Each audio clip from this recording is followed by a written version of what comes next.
The Montana wind hit different than back home in Pennsylvania. It didn't whisper through cornfields or rattle window panes. It announced itself, carrying the smell of sagebrush and something Naomi couldn't quite name. Fear, maybe. Or just distance. She'd been on that train for 8 days. 8 days of hard benches and stale bread, watching America roll past in shades of brown and gray. The other passengers had thinned out at each stop, families heading to established towns, men with mining claims, a widow rejoining her sister in Billings. By the time the conductor called out Stillwater Junction, Naomi was one of 3 people left in the car. The other 2 were cowpunchers who'd spent the last 100 miles playing cards and spitting tobacco juice into a dented can. They hadn't looked at her once, which suited her fine. She'd gotten used to being invisible over the years. The spinster daughter, the one who'd stayed home to care for her father through his long decline, the one whose bloom had supposedly faded before it ever really opened. Except Thomas Brennan had seen her, or so his letters claimed. She pulled the most recent one from her coat pocket now, unfolding it carefully despite knowing every word by heart.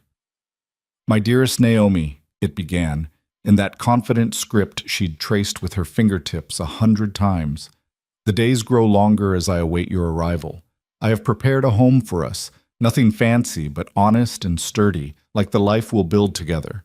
The mountains here touch the sky, and I cannot wait to show you." The train shuddered and began to slow. Naomi's heart hammered against her ribs. She'd answered a matrimonial advertisement 6 months ago, desperate and practical in equal measure. Her father had been dead 3 months, the house sold to pay his debts, and her brother's wife had made it painfully clear that Naomi's presence in their household was temporary charity, not permanent welcome. Respectable rancher, 35, seeks companionship of a good woman, must be of sound character and willing temperament. Prospects are excellent for the right match. The ad had been brief, almost cold, but Thomas's letters, those had been something else entirely. He wrote about sunsets that painted the whole valley gold, about the satisfaction of building something with your own hands, about loneliness that wasn't quite suffering but felt like waiting for a missing piece. Naomi had let herself believe she might be that piece. The train groaned to a complete stop. Through the window, she could see Stillwater Junction was barely a town. A scattering of wooden buildings slumped against the landscape like they were tired of fighting the wind. The depot was just a covered platform, and standing on it were maybe a dozen people. One of them was Thomas. Had to be. She recognized him from the single photograph he'd sent, a stiff studio portrait showing a square-jawed man with serious eyes and dark hair combed back from a high forehead. In the picture, he'd looked solid, capable, like someone who meant what he said. The man on the platform was laughing. Naomi stood, smoothing her traveling dress.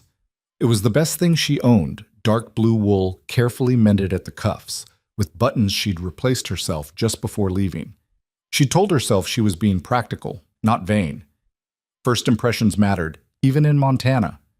Especially in Montana. She made her way down the narrow aisle, carpet bag in one hand, her small trunk to be retrieved from the baggage car. The conductor, an older man who'd been kind during the journey, tipped his hat as she passed. "Good luck to you, miss," he said, and something in his tone made her stomach clench. The platform steps were steep. Naomi descended carefully, aware that every eye had turned toward her. The laughter had stopped, but the silence that replaced it felt worse. Thomas Brennan stood in the center of a group of men, ranch hands and townies by the look of them, all wearing that particular expression men got when they were in on a joke. He was taller than she'd expected, broader through the shoulders, but his face matched the photograph well enough. What didn't match was the smirk twisting his mouth. "Well, well," he said, loud enough for everyone to hear. "Right on time." Naomi tried to smile. Her lips felt strange, numb from the cold or from nerves. "Mr. Brennan? Oh, I know who you are." He took a step forward, looking her up and down in a way that made her skin crawl. "Naomi Carter, spinster of Pennsylvania, 27 years old, no prospects, no family to speak of." He pulled a piece of paper from his pocket, one of her letters. Desperate enough to travel 1,000 miles to marry a man she's never met. The men around him snickered. Naomi felt heat flooding her face. I don't understand." Her voice came out smaller than she wanted. Thomas turned to his companions, grinning. "Boys, let me tell you about a wager. 6 months ago, Charlie here. He clapped a hand on the shoulder of a pockmarked man to his left. Charlie bet me $20 I couldn't get some Eastern spinster to actually show up out here. Said no woman in her right mind would come all this way on just letters. The pockmarked man laughed. I'll be damned, Tommy. You actually did it. Of course I did. Thomas waved Naomi's letter like a trophy. You write them pretty enough. They'll believe anything. Talk about loneliness and sunsets and building a future. Christ, it was easier than breaking a green horse. Naomi couldn't breathe. The platform seemed to tilt under her feet. So there's no... She couldn't even finish the sentence. No ranch? Thomas shook his head, still grinning. Oh, I got a ranch, all right. Got a wife, too. Married Clara Hodge 3 years ago. He gestured toward a woman standing in the doorway of the general store, a plump blonde in a yellow dress who was watching the scene with undisguised amusement. This was just for fun, and $20, which Charlie's about to hand over. The world contracted to a single point of humiliation. Naomi stood there, carpetbag in hand, while laughter rolled over her like a wave. The other passengers had stopped to watch. The depot agent was shaking his head. Even the conductor, who'd been kind just moments ago, was looking at her with pity. Pity was almost worse than mockery. You wrote me letters for 6 months, Naomi said, and hated how her voice shook. You told me... I told you what you wanted to hear, Thomas interrupted. Same as you told me what I wanted to hear. Don't act like you weren't trying to snag yourself a husband any way you could. I was honest in every... You were desperate. He said it flatly, without malice, which somehow made it worse. Desperate women make easy marks. Figured you'd realize halfway here and turn back, but hell, he laughed again. You actually showed up. Gotta respect the commitment, even if it's stupid. One of the other men, a lean fellow with tobacco-stained teeth, spoke up. What's she gonna do now, Tommy? Can't exactly get back on that train without money for a ticket. Thomas shrugged. Not my problem. I won the bet. What she does next is her own business. Naomi felt something crack inside her chest. Not her heart. That felt too poetic, too clean. This was messier, like a piece of furniture breaking under weight it was never meant to carry. She'd sold everything. The furniture from her father's house, the few pieces of her mother's jewelry, even the quilt her grandmother had made. She'd used that money for the train ticket and had maybe $7 left to her name. $7 in a town where she knew no one, had no prospects, and was now the subject of public ridicule. I need... She swallowed hard. Is there a hotel? Somewhere I might find work? Thomas jerked his thumb toward a sagging 2-story building at the far end of the street. Brennan House takes lodgers, run by my cousin. Doubt he'll hire you. We got all the help we need, but you can ask. Of course it was his cousin. Of course. Naomi bent to pick up her carpetbag, and that's when she noticed her trunk still sitting on the platform where the porter had left it. Everything she owned was in that trunk. Not much, clothes mostly, and a few books, and the silver-backed brush that had been her mother's. She looked at it, and then at the distance to the hotel, and felt a new wave of despair. She couldn't carry both. I'll watch it for you, a voice said. Naomi turned. A man stood slightly apart from Thomas's group, older, maybe 40, with weathered skin and gray threading through dark hair. He wore working clothes, nothing fancy, and his eyes were the color of winter sky. He wasn't smiling, but he wasn't smirking either. I don't need charity, Naomi said, too sharply. Didn't offer charity, offered to watch your trunk. The man's voice was quiet, flat as the horizon. No charge. You can come back for it when you're ready. Thomas snorted. Hell, Elias, you gonna rescue her? That'd be rich. The hermit and the desperate spinster. The gray-eyed man, Elias, didn't even look at Thomas. He kept his gaze on Naomi, waiting. She should refuse, should maintain some scrap of dignity, but dignity was a luxury she could no longer afford, and the trunk was heavy. Thank you, she said. Elias nodded once and moved to stand beside her trunk, casual as a fence post.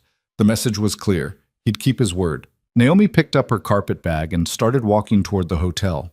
Behind her, she could hear Thomas and his friends already moving on to other entertainment, the spectacle of her humiliation already fading into just another story they'd tell over drinks. The wind picked up, carrying dust that stung her eyes. Or maybe those were tears. She wasn't sure anymore. Brennan House looked worse up close. The paint was peeling, the porch sagged in the middle, and the windows needed washing, but the sign hanging over the door said, "Lodging meals, inquire within." And that was all Naomi had to work with. She pushed through the door into a dim front room that smelled of old coffee and unwashed wool. A desk stood against one wall, unattended. Naomi rang the small bell sitting on top of it and waited. A man emerged from a back room, younger than Thomas, with the same general build but a softer face. This would be the cousin. "Help you?" he asked, not unkindly. "I need a room," Naomi said. "Just for tonight, and I'm looking for work, if you're hiring." The man's expression shifted, sympathy mixing with awkwardness. "You're the one from the train. The one Tommy—" He stopped, cleared his throat. "Look, miss, I'm sorry about that. My cousin's got a mean streak when he's been drinking. He seemed quite sober. That's the worst part." The man sighed. "Name's Daniel Brennan. I run this place, such as it is. I can give you a room for the night, 50 cents, but I can't hire you. Got my wife and daughter helping with the cooking and cleaning, and business ain't good enough to justify another wage." 50 cents. Naomi calculated quickly. That would leave her with $6.50, maybe enough for a week's lodging if she skipped meals. Then what? "Is there anyone else in town who might be hiring?" she asked. "I can cook, clean, keep accounts. I helped my father run his dry goods store for years." Daniel scratched his jaw. "Nearest dry goods store is in Big Timber, 30 miles east. We got a general store here, but Porter runs it with his sons. Family operation. There's the saloon, but I wouldn't recommend—" "No," Naomi said quickly. She'd have to be far more desperate before she considered that. "Might try the surrounding ranches," Daniel continued. "Spring roundups coming, and some of the bigger outfits hire extra help for cooking and such. But you'd need a way to get out there, and—" He trailed off, the unspoken obvious. She had no horse, no wagon, no way to travel. Naomi felt the walls closing in. "The room, then. For tonight. Top of the stairs, second door on the right. Wash basins in the room, privies out back. Breakfast is served at 7 if you want it. 20 cents. She paid him the 50 cents and climbed the stairs, each step feeling like surrender. The room was small and cold, with a narrow bed, a chair, and a washstand. The single window looked out over the main street, all 4 buildings of it. Naomi set down her carpet bag and sank onto the bed. It didn't give much. The mattress was thin, lumpy, probably stuffed with straw. She could feel the ropes underneath. For 6 months, she'd imagined her arrival in Montana. The fantasy had varied in details, but always hit the same notes. Thomas waiting on the platform with a buggy, the drive to his ranch, seeing the home he'd prepared. Maybe a little awkward at first, they were strangers after all, but warm beneath that. Coffee while they talked. The slow building of something real. She'd known it wouldn't be easy. Frontier life was hard, everyone said so, but she'd thought the hardship would come from the work, the weather, the isolation. Not from cruelty, not from being a joke. Naomi pulled her knees to her chest and let herself cry. Not the gentle tears of ladylike sorrow, but ugly gasping sobs that shook her whole body. She cried for the money she'd spent, for the life she'd left behind, for the stupidity of hope. When the tears finally stopped, she felt hollowed out. Empty. The light through the window had shifted. Afternoon was bleeding into evening. She should go retrieve her trunk before dark, before whoever that man was, Elias, gave up and left. She washed her face in the basin, wincing at how cold the water was.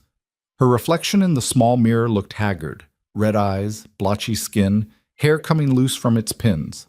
27 and looking 40. Thomas had called her a spinster. He'd said it like an insult, but it was just the truth. She'd never been pretty, too tall, too angular, features too sharp. And she'd spent her 20s caring for an invalid father instead of courting. By the time he died, she was well past the age when men looked twice. The matrimonial ad had been her last chance, and she'd known it. Now she had nothing. Naomi repinned her hair, straightened her dress, and went back downstairs. The front room was empty. She stepped out into the street, into the gathering dusk. The platform was mostly deserted now. The train had gone, heading west toward the real towns, the places that mattered. Her trunk still sat where the porter had left it. Elias still stood beside it. He hadn't moved, as far as Naomi could tell. Just stood there, patient as stone, keeping his word. "I'm sorry," she said as she approached. "I didn't mean to be so long." "No hurry." He stepped back, giving her space. Up close, Naomi could see he was older than she'd first thought, closer to 45 than 40. His face was lined from sun and wind, and there was a scar along his left jaw, faded white with age. He wore work clothes that had been mended more than once, and his boots were scuffed nearly smooth. "Can you help me carry it to the hotel?" She hated asking, but the trunk was too heavy for her to manage alone. Elias picked it up like it weighed nothing, balanced it on one shoulder. "Lead the way." They walked in silence. Naomi was aware of eyes watching from windows, tongues probably already wagging about the hermit and the desperate spinster. Let them talk. She'd already endured the worst humiliation this town could offer. At the hotel, Elias carried the trunk upstairs without being asked, set it down in her room with care. Then he stood there, hat in hands, looking uncertain for the first time. "I'm not going to rob you," Naomi said, irritated. "You can leave." "Wasn't worried about that." Elias turned his hat in his hands. "Was wondering if you had any plans." "Plans for what?" "For where you go next." Naomi laughed, bitter. "I have $7 to my name and no prospects. I suppose my plan is to starve slowly while providing entertainment for your charming town." Something shifted in Elias's expression. Not quite a smile, but close. "Town ain't mine. I live about 8 miles out, up in the foothills. Got a homestead there." "Good for you. It's just me," he continued as if she hadn't spoken. "Been working it alone for 3 years. Could use help with the spring work, planting, repairs, managing the stock. It's hard work. Long days, nothing fancy." Naomi stared at him. "Are you offering me a job?" "Offering you work? Yes.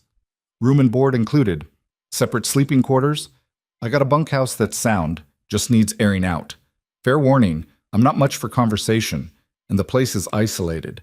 Nearest neighbor is 5 miles off, but the work's honest, and you'd earn your keep."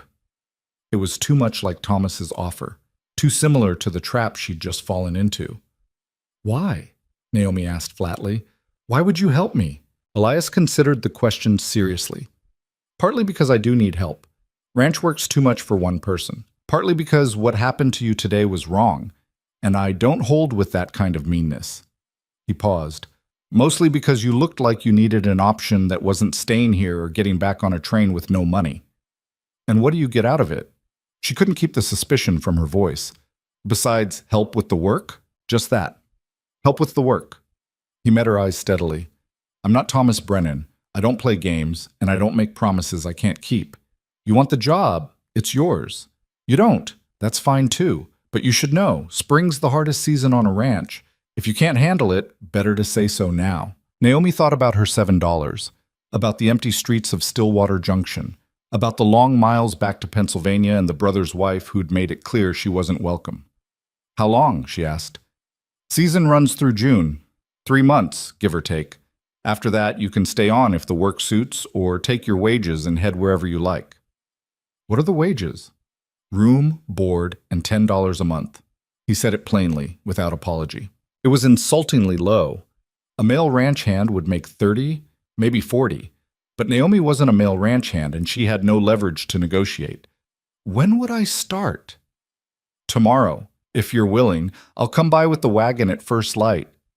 Naomi looked around the small, cold room, looked at her trunk with all her worldly possessions, looked at Elias Vance, who'd kept his word about something as simple as watching her luggage. She had no good options, but some bad options were less bad than others. "All right," she said. "Tomorrow at first light." Elias nodded, put his hat back on. "I'll be here." He left without another word, boots heavy on the stairs. Naomi sat down on the bed and tried to think. She'd just agreed to go 8 miles into the wilderness with a strange man. It could be disaster, could be danger, could be another humiliation waiting to unfold. But it could also be survival. She thought about Thomas's laughter, about the way the whole town had watched her shame like it was theater, about the simple, stark choice in front of her. Take a risk or give up entirely. Naomi had come 1,000 miles on a lie. She could go 8 more on a maybe. She opened her trunk and started sorting through her things, deciding what she'd need for ranch work. The blue wool dress would be useless. She had one serviceable cotton dress, a skirt and shirtwaist that could handle rough use, and an old coat her father had worn that she'd kept for sentimental reasons. Not much to build a life on. But then again, she'd started with less that morning. The sun set over Stillwater Junction, painting the sky in shades of orange and purple that would have been beautiful if Naomi had been in any state to notice. She ate a cold supper from the supplies in her carpet bag, cheese and hard bread she'd bought 2 days ago at a train station in Dakota Territory. Tomorrow she'd start again. Different than she'd planned, harder than she'd hoped, but still a start. She lay down on the thin mattress and pulled the rough blanket up to her chin. Sleep wouldn't come easy. Her mind kept replaying the scene on the platform, Thomas's smirk, the laughter of men who'd never risked anything in their comfortable, cruel lives. But eventually, exhaustion won. Naomi slept dreamless and deep, and when she woke to the first gray light of dawn, she was ready. The wagon rattled up to Brennan House just as the first pink streaks appeared in the eastern sky.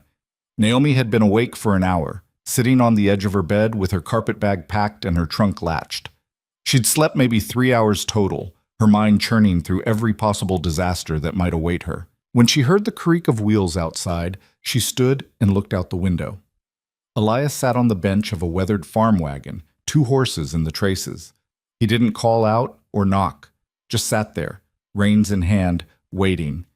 Naomi grabbed her bags and headed downstairs. Daniel Brennan was already up, stoking the fire in the front room stove. "You're really going with him?" he asked, not quite meeting her eyes. "I am. Elias Vance is—" Daniel paused, choosing his words carefully. "He's not a bad man, quiet, keeps to himself. But he's been alone up there a long time. Some folks say too long." "What does that mean?" Daniel shrugged. "Just that isolation does things to people, makes them strange. You might find it harder than you think." Naomi picked up her carpet bag. "I'll manage." Outside, the morning air bit through her coat. Elias climbed down from the wagon and took her trunk without a word, securing it in the bed alongside what looked like supplies: sacks of flour and cornmeal, a crate of canning jars, coils of rope. He helped her up onto the bench, then climbed back up himself. "Ready?" he asked. Naomi nodded. They pulled away from Brennan House as the town began to stir. Smoke rose from a few chimneys. A dog barked somewhere. Naomi didn't look back. The road, barely more than 2 ruts worn into the prairie, led northeast, away from what passed for civilization. The horses settled into a steady walk, their breath forming clouds in the cold air. Elias drove in silence, his attention on the terrain. After half an hour, Naomi couldn't stand it anymore. "How long have you had the homestead?" she asked. 3 years come August." "You mentioned it's just you, no family?" "Not anymore." His tone didn't invite further questions. Naomi fell silent again, watching the landscape change. The flat prairie gave way to rolling hills, then to steeper terrain dotted with pine and aspen. In the distance, mountains rose like broken teeth against the sky. Snow still capped their peaks despite it being early April. The beauty of it would have taken her breath away if she'd been in any state to appreciate beauty. Instead, she just felt small. The land here was too big, too empty. It made her think of all the ways a person could disappear. "You have experience with ranch work?" Elias asked, breaking the silence. "No, I grew up in a town, helped my father with his store." "Can you cook?" "Yes, basic things, nothing fancy." "Don't need fancy, just need it edible." He glanced at her. "You know anything about animals? Chickens, pigs, cattle?" "I know what they are." Something that might have been amusement flickered across his face. "That's a start. The chickens are mean, the pigs are meaner. The cattle don't much care either way as long as you feed them." "What about horses?" "Got 2 besides these." He nodded at the team pulling the wagon, Molly and Red. Molly's gentle enough. Red's got opinions. They climbed higher into the foothills. The road, if it could even be called that, became rougher, forcing them to slow. Pine trees crowded close on both sides, their branches heavy with old snow. Naomi saw deer tracks in the mud, and once, something larger that might have been elk. "We get bears up here," Elias said, following her gaze.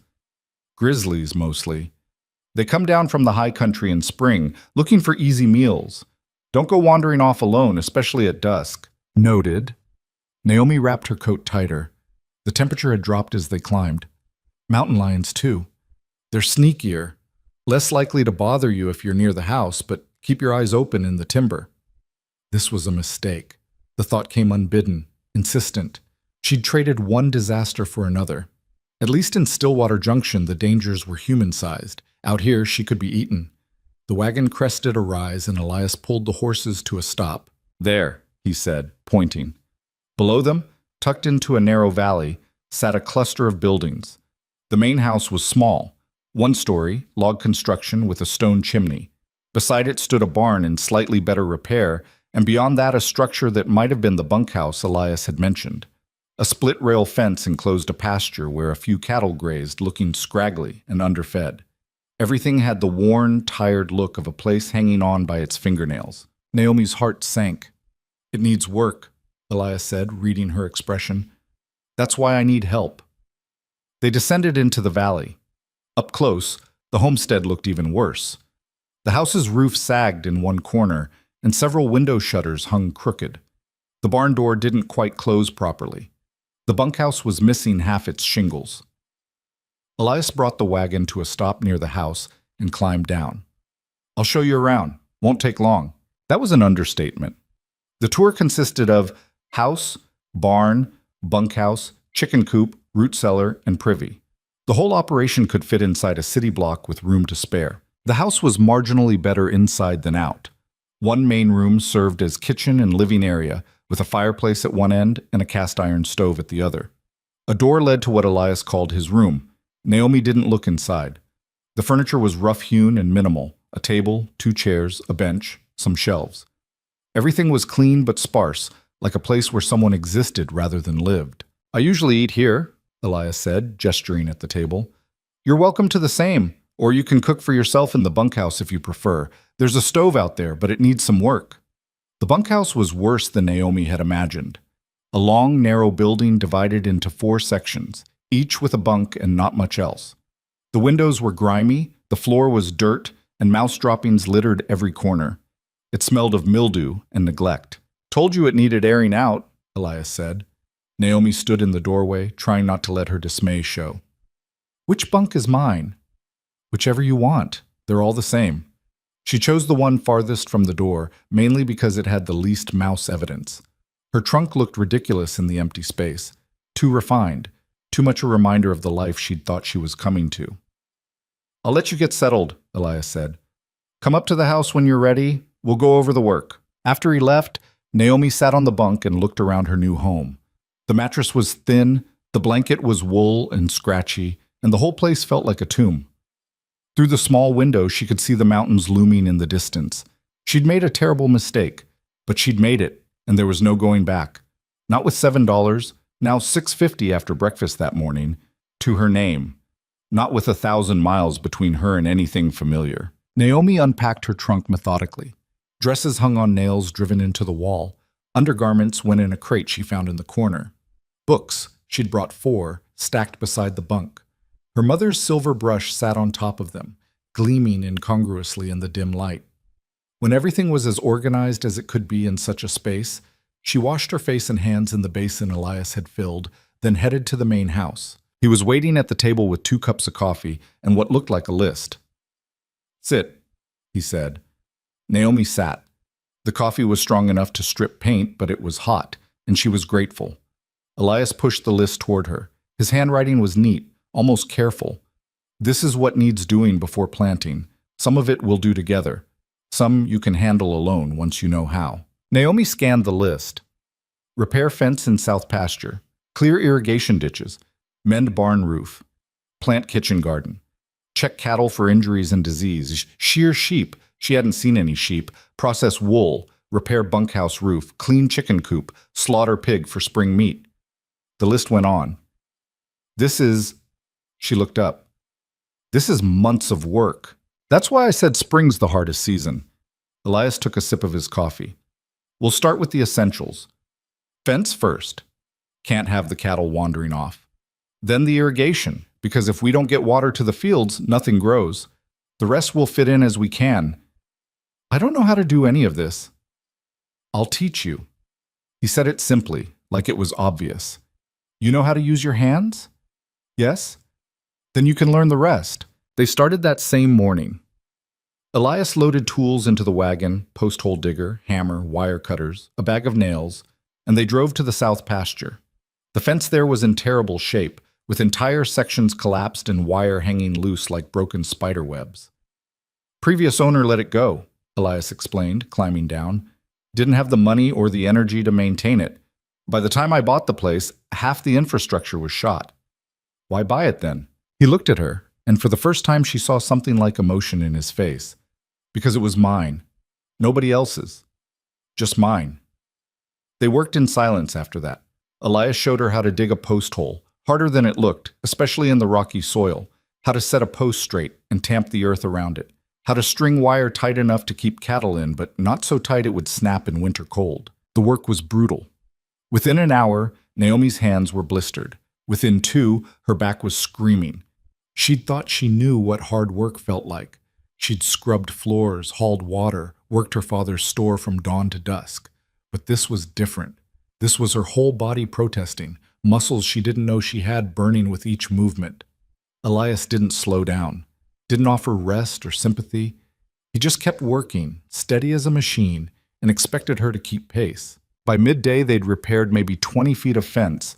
Hundreds of feet remained. "We'll break for dinner," Elias said, straightening up.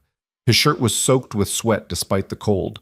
Dinner was bread and dried meat, eaten standing up because Naomi couldn't bear to sit only to have to stand again. Elias handed her a canteen of water, and she drank deeply, not caring that it tasted of metal. "You're doing all right," he said. "I'm slow. You're learning. That's different." He took the canteen back, drank, wiped his mouth. Most people would have quit by now. Gone back to town, taken their chances there. "I don't quit." Something shifted in his expression, not quite approval, but close. "Good, because this doesn't get easier." They worked until the light started to fail, then loaded the tools and headed back to the house. Naomi's hands were raw, her shoulders were knots of pain, and she was so tired she could barely think. "There's stew in the pot," Elias said as they unhitched the horses. "Help yourself. And there's salve in the cabinet by the stove. Put it on those blisters before bed." Naomi ate mechanically, too exhausted to taste anything. The stew was fine. Meat and potatoes and carrots, simple and filling. She washed her bowl, found the salve, and stumbled back to the bunkhouse. She fell onto the bunk fully clothed, her hands throbbing. Sleep came like a hammer. The next day was worse, and the day after that. They worked the fence from dawn until dark, stopping only for brief meals that Naomi barely remembered eating. Her hands developed calluses on top of the blisters. Her back stopped hurting in specific places and just became one generalized ache. But the fence got repaired. After a week, Elias declared it good enough and moved on to the irrigation ditches. These were narrow channels cut into the hillside, designed to carry snowmelt down to the fields. Winter had clogged them with debris, fallen branches, leaves, rocks, the occasional dead animal. "We clear them now, while there's still runoff," Elias explained. "In another month, it'll be too dry." They worked their ways up the hillside, shovels and rakes in hand, pulling out muck and trash. The water was ice cold. Naomi's boots leaked. By the end of each day, her feet were numb. She stopped noticing after a while, stopped thinking. Her world narrowed to the immediate. Dig here, pull that, stack those rocks. Her body moved on its own, finding rhythms she didn't know it possessed. Sometimes Elias talked while they worked. Not much, but enough to break the silence. He told her about the land, about how the valley had been formed by an ancient glacier, about how the weather patterns worked in the mountains. He pointed out animal tracks and explained what made them. Once, when they found a bear's winter den, he showed her how to tell if it was occupied or abandoned. "Empty," he said, peering into the dark opening. "Been empty since last fall. The bear probably denned up somewhere higher." "How can you tell?" "No smell, no fresh sign. And look." He pointed at the entrance, where grass had started to grow. Nature doesn't waste time reclaiming empty spaces. Naomi thought about that later, lying in her bunk, about empty spaces and reclamation, about what it meant to be discarded and whether anything could grow in the places people left behind. 2 weeks into her employment, she woke to find snow falling. Not the light dusting they'd had a few times, but real snow, thick and fast, already accumulating on the ground. Elias was in the barn when she found him, forking hay to the cattle. "Is this normal?" she asked. "It's almost May. It's Montana." He didn't look up. "I've seen snow in June." It'll melt off in a few days. What do we do in the meantime? Inside work. The barn needs mucking, the tack needs mending, and I've got tools that need sharpening. He paused. And you should probably learn how to milk a cow. The cow in question was named Bessie, and she had opinions about strangers. She expressed these opinions by kicking over the milk bucket 3 times before Naomi got the hang of it. She's testing you, Elias said, watching from the stall door. Once she knows you're not going to give up, she'll settle. How do you know I'm not going to give up? Because you're still here. On the 4th try, Naomi managed to get a decent amount of milk before Bessie's patience ran out. Her hands cramped from the unfamiliar motion, and her forehead hurt from where she'd been resting it against Bessie's flank. But she'd done it.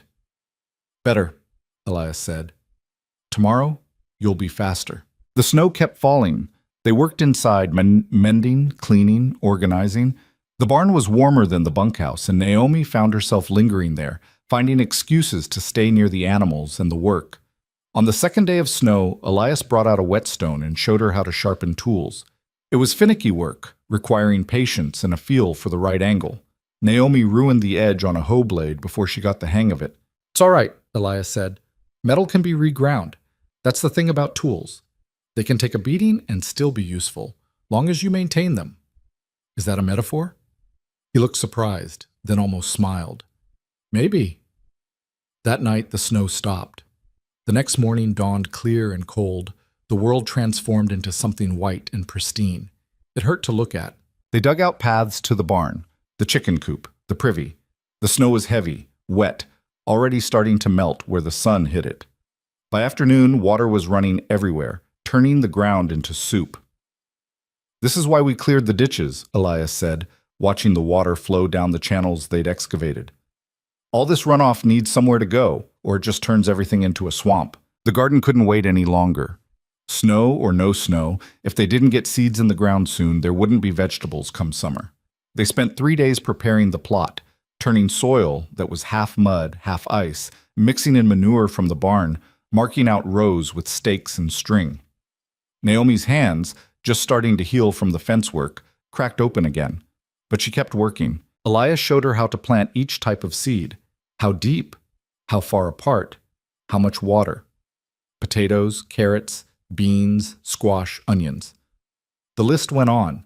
Each seed was a small act of faith that something would grow. You ever done this before? Naomi asked, sitting back on her heels.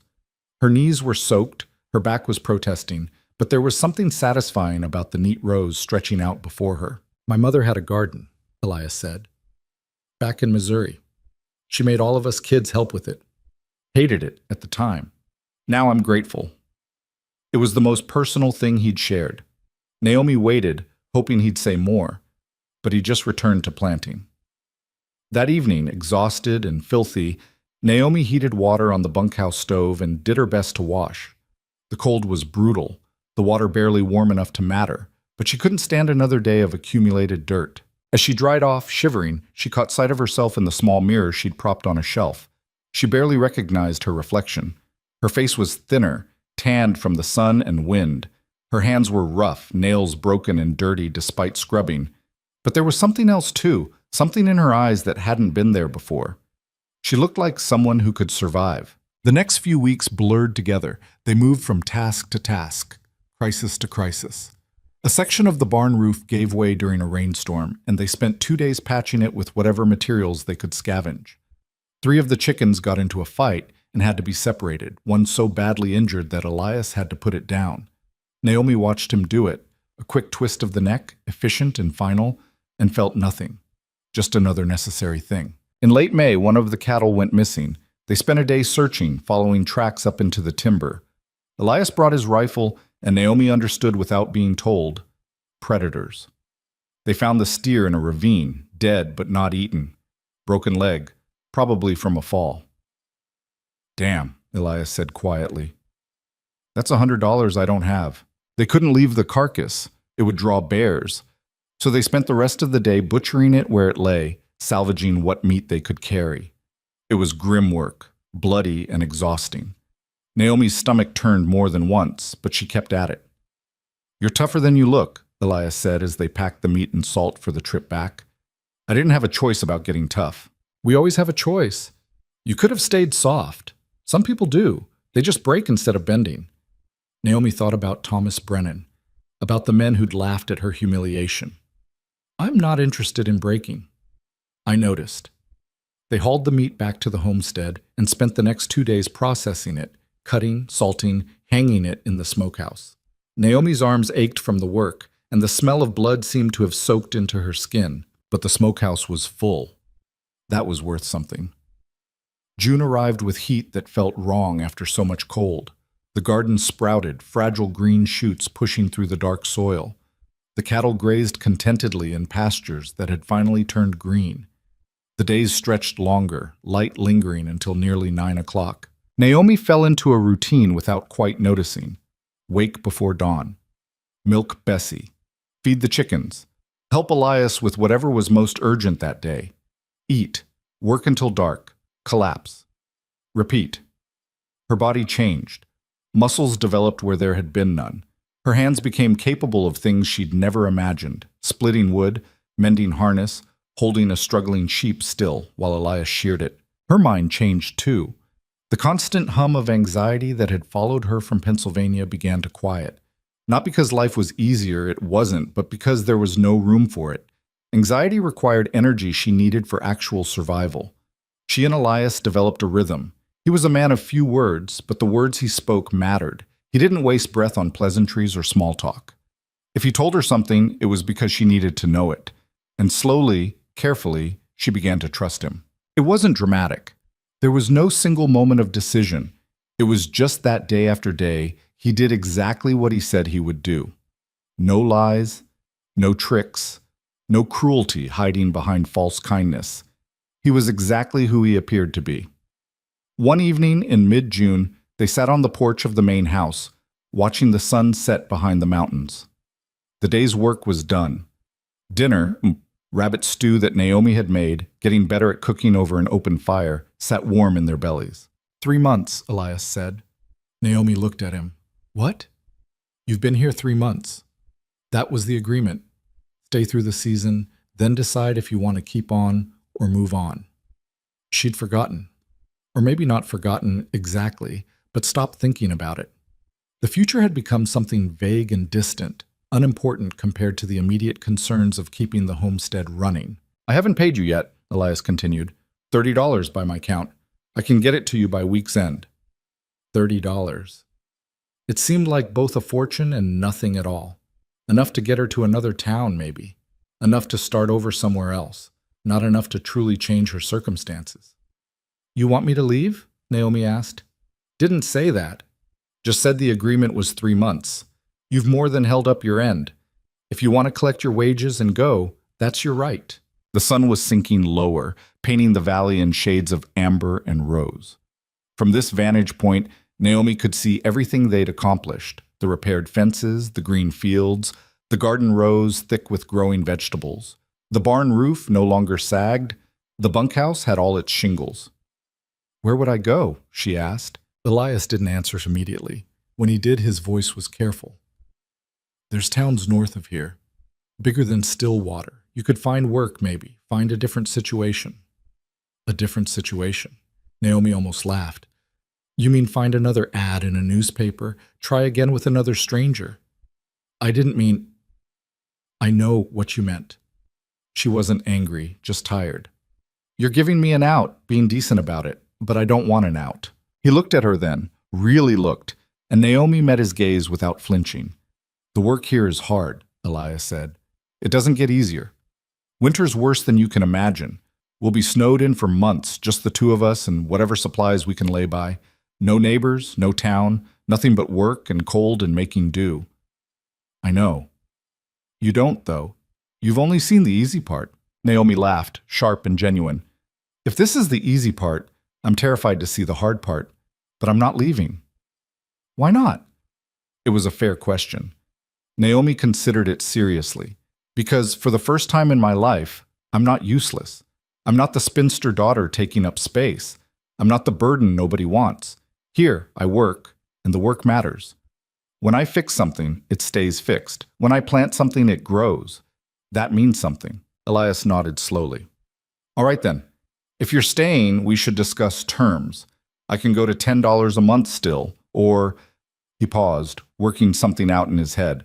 Or we could work out a different arrangement, partnership maybe. You'd have a share in the homestead, profits and losses both. It wouldn't be much, not for years, but it would be yours. Naomi's heart kicked against her ribs.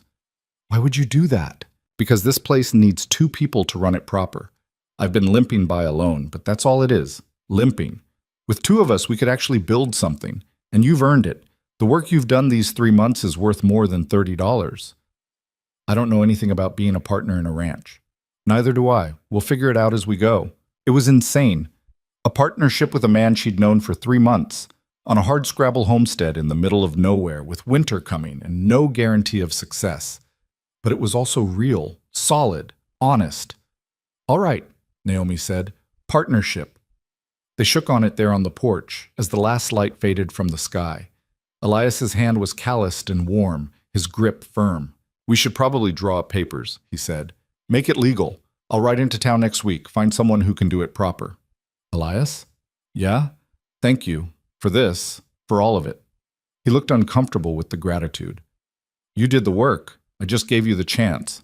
That night, lying in her bunk, Naomi thought about chance and choice and the strange paths that led people to where they needed to be. She'd come to Montana chasing a lie. She'd been humiliated, abandoned, left with nothing.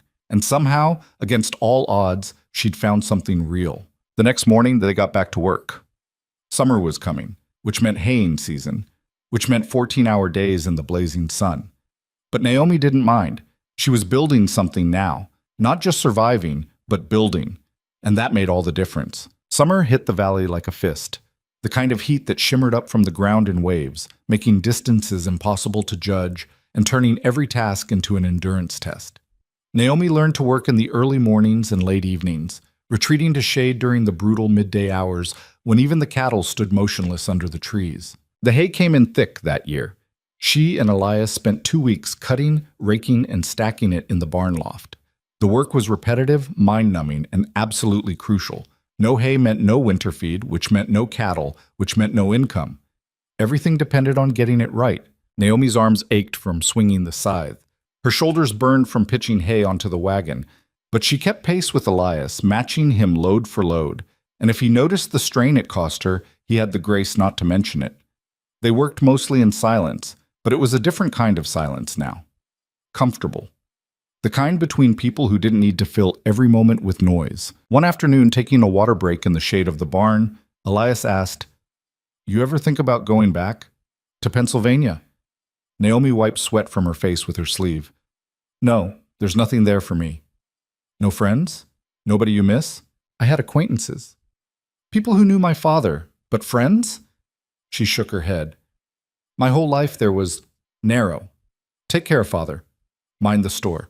Keep my head down and don't make trouble." She drank from the canteen, the water almost too warm to be refreshing. "I didn't realize how small I'd made myself until I left." Elias nodded, staring out at the valley. "I came out here after my wife died. Seemed like I needed distance from everything that reminded me of her. Thought if I worked hard enough, built something new, maybe I could—" He trailed off. Naomi waited. He'd never mentioned a wife before. "Her name was Sarah," he said quietly. "Died in childbirth. Baby didn't make it either. Boy. We'd already picked out a name, Samuel, after her father." He was quiet for a moment. "That was 4 years ago. Feels like longer." "I'm sorry." "Yeah, me too." He stood, brushing hay from his pants. "Anyway, that's why I'm out here. Building something I don't have to share memories with." They went back to work, but something had shifted. The silence felt different now, weighted with things understood but not spoken. That night, Naomi lay in her bunk thinking about Sarah and the baby who'd never drawn breath, thinking about the wife Thomas Brennan had mentioned so casually, wielding her existence like a weapon, thinking about all the ways people carried loss and what they did with it afterward. Some people, like Thomas, turned mean, found ways to inflict their pain on others. Elias had come to the mountains and built a life with his hands.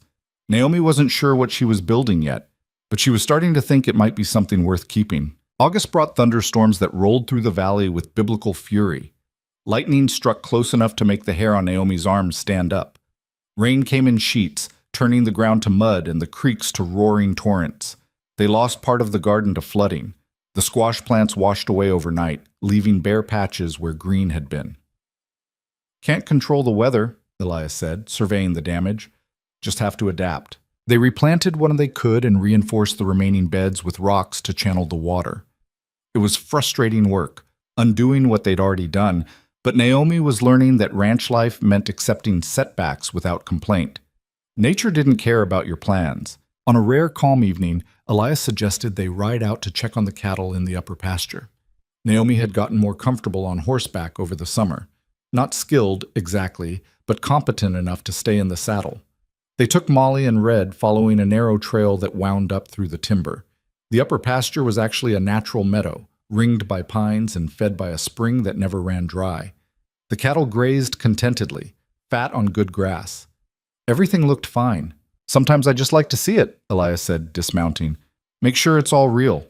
Naomi slid down from Molly, grateful for solid ground. The meadow was beautiful in the late afternoon light, gold and green and peaceful. For a moment, she let herself just stand there, breathing in the smell of pine and grass. "It's different up here," she said, quieter. "That's why I like it." Elias walked to the edge of the meadow, looking out at the mountains. "When everything else is chaos, at least this stays the same." Naomi joined him. From this vantage point, she could see for miles, valleys and ridges stretching away into blue distance. Somewhere out there was Stillwater Junction, and beyond that Pennsylvania, and beyond that, all the versions of herself she'd left behind. "Do you ever regret it?" she asked, "leaving everything. Every day." He said it without hesitation. "But I regret staying in one place and dying slowly even more. At least out here, if I fail, it's my own doing." They stood there for a while, not talking, just watching the light change. Naomi was acutely aware of Elias beside her, the warmth of him, the steady rise and fall of his breathing. It stirred something in her that she'd been trying to ignore for weeks now. She told herself it was just gratitude. He'd helped her when no one else would, given her work and shelter, and treated her like an equal. Of course she felt grateful, but this wasn't gratitude. The ride back was quiet. They reached the homestead as dusk was settling in, purple shadows pooling in the low places. After they'd tended the horses, Elias paused at the barn door. "Naomi?" She turned. "Yes?" He seemed to struggle with something, then shook his head. "Nothing. Get some rest. Tomorrow we need to start thinking about the slaughter." The slaughter. Right. They'd been fattening one of the pigs all summer, and fall was coming. Time to turn livestock into winter provisions. Naomi went to the bunkhouse, but sleep was elusive. She kept thinking about the way Elias had looked at her in the meadow, or maybe the way she'd wanted him to look at her. It was dangerous territory. She'd come here running from one disaster. The last thing she needed was to create another. September arrived with cool mornings and the first hint of color in the aspen leaves. The garden was producing heavily now. More vegetables than two people could eat fresh. Naomi spent her evenings canning, processing jars of beans and tomatoes and pickles to line the root cellar shelves. Elias helped when he could, though he admitted he was useless with the finer points of preserving food. "Sarah used to do all this," he said, watching Naomi work. "She had a system. Everything labeled and dated and organized. I've been eating through her preserves for 4 years. Finally ran out last winter." "Is that why you needed help? Running out of food?" "Part of it."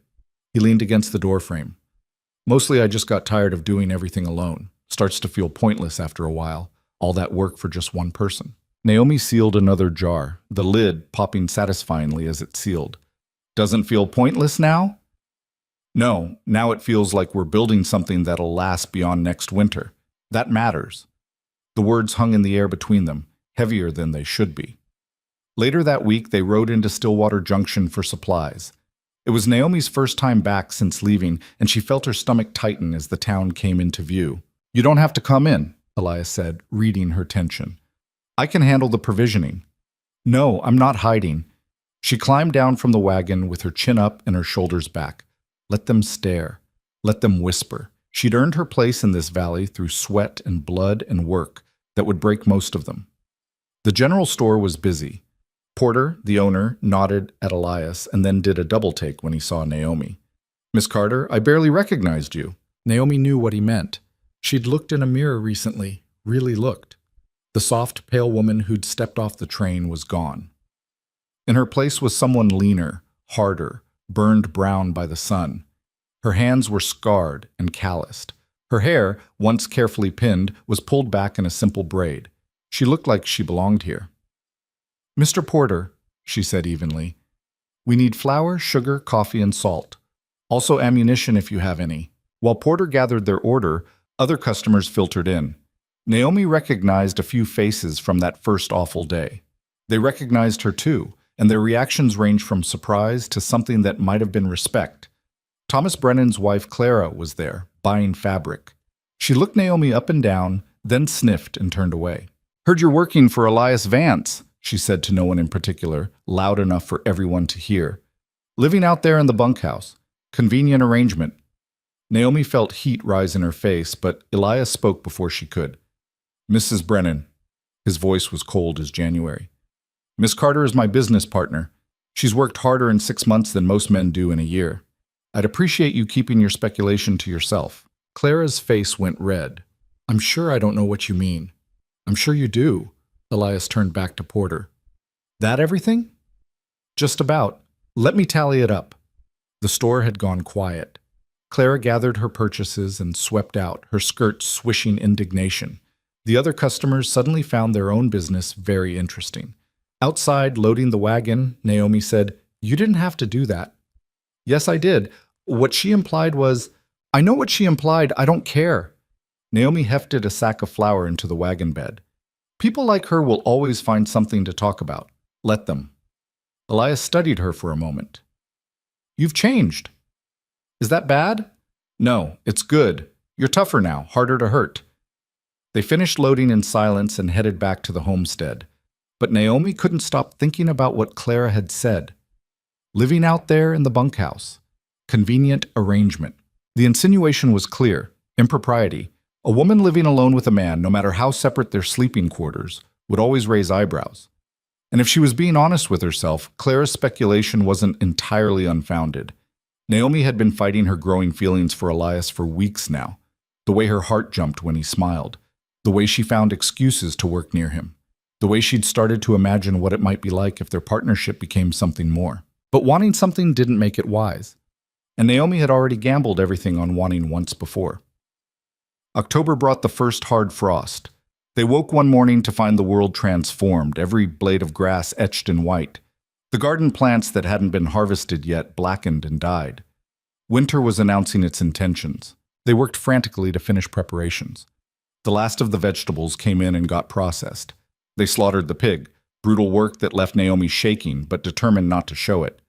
The meat got salted, smoked, and stored. They repaired the barn roof one final time, reinforcing it against snow they knew was coming. Every evening they sat at Elias's table and went over their supplies, calculating what they had against what they'd need. It was always close. Too close. "We'll make it," Elias said, but Naomi could hear the uncertainty beneath his words. "What happens if we don't?" "We make it anyway. No choice." November was when things shifted again. They were working on the last major project before winter closed in, cutting and splitting enough firewood to see them through until spring. It was exhausting work, and they fell into a rhythm. Elias felling the trees, Naomi trimming branches and splitting the smaller logs. On a particularly cold afternoon working near the tree line, Naomi misjudged a swing. The axe glanced off the log and bit into her leg just above the boot. The pain was instant and shocking. She stumbled backward, dropping the axe, and looked down to see blood already soaking through her pants. "Elias!" He was there in seconds, his face going pale when he saw the blood. "How bad?" "I don't know." Her voice shook. "It hurts." He got her to the ground, pulled out his knife, and cut away the fabric. The wound was ugly, maybe 3 inches long, deep enough to worry about, but not spurting. Not an artery, then. That was something. "We need to get you back to the house," Elias said. His hands were steady, but his voice was tight. "Can you stand?" She could, barely. He got his shoulder under hers and half carried her down the slope to where they'd left the horses. Getting her into the saddle was agony. and the ride back was worse. Every step Molly took sent fresh waves of pain up Naomi's leg. At the house, Elias helped her inside and onto his bed, the only real bed on the property. He brought hot water, clean cloth, and a bottle of whiskey. "This is going to hurt," he said. "Everything already hurts." He cleaned the wound, and Naomi bit down on a piece of leather to keep from screaming. Then came the whiskey, poured directly into the cut, and she couldn't help the cry that escaped her. "I'm sorry," Elias said. "I'm sorry." He stitched the wound closed with steady hands, pulling the edges together with careful precision. Naomi watched him work, seeing the concentration on his face, the care in his movements. When it was done, he bandaged her leg and sat back. "You'll need to stay off it for a few days. Let it start healing before you put weight on it." "We don't have time for me to be useless." "You're not useless. You're injured. There's a difference." He met her eyes. "I can finish the wood. You just focus on not bleeding to death." That night, Elias insisted she stay in the house rather than trying to navigate to the bunkhouse. He took the bench near the fireplace, giving her his bed. "This is ridiculous," Naomi said. "It's your bed. And you're the one who got hurt. Don't argue." She was too tired and in too much pain to argue anyway. She lay in Elias's bed, the first real mattress she'd slept on in months, and stared at the ceiling. The room smelled like him, like wood smoke and leather and something she couldn't quite name. Through the doorway, she could see him on the bench, trying to get comfortable. He was too tall for it, his feet hanging off the end. "Elias? Yeah? Thank you for taking care of me." A pause. "You'd do the same for me." "Would I? I don't know how to stitch wounds." "You'd figure it out. That's what you do. You figure things out." Naomi closed her eyes, feeling something warm unfold in her chest. It was dangerous, this warmth. Dangerous to let herself feel it, to let herself imagine it might mean something. But she was so tired of being afraid. The next few days were strange. Naomi couldn't do much with her leg healing, so she took over the indoor tasks: cooking, mending, organizing supplies. Elias finished the firewood alone, coming back each evening exhausted but refusing to complain. They fell into a new routine. Meals together at the table. Evenings by the fireplace, Naomi mending while Elias worked on tack or tools. Sometimes they talked. Sometimes they just sat in comfortable silence. One evening, watching the fire, Elias said, "I've been thinking." Naomi looked up from the shirt she was patching. "About?" "About Clara Brennan and her comments. About what people in town will say." He shifted uncomfortably. "About propriety and reputation and all that." Naomi's heart began to pound. "And? And I think, if you're agreeable, we should consider making our arrangement more formal." The words hung in the air. Naomi couldn't quite process them. "Formal how?" she asked carefully. Elias stood, paced to the window, looked out at the darkness. "I'm making a hash of this. What I'm trying to say is," he turned to face her, "I've come to care for you, Naomi. More than I probably should. More than I meant to. And I know it's complicated, and I know you came here running from one bad situation, and the last thing I want is to put you in another one. But if there was any chance you might feel—" He trailed off, looking miserable. Naomi set down her mending. Her leg throbbed as she stood, but she needed to be on her feet for this, needed to meet him as an equal. "What are you asking me, Elias?" "I'm asking if you'd consider marriage. A real partnership, not just business. I know it's not romantic, and I know I'm not offering much, just a hardscrabble ranch and more work than any person should have to do. But I can promise you honesty. I can promise you respect. And I can promise you that I'll never make you feel small or worthless or like you're anything less than essential." Naomi's throat tightened. This was nothing like Thomas's flowery letters. No poetry about sunsets or destiny, just a quiet man offering what he actually had to give. And it terrified her. "I need to think," she said.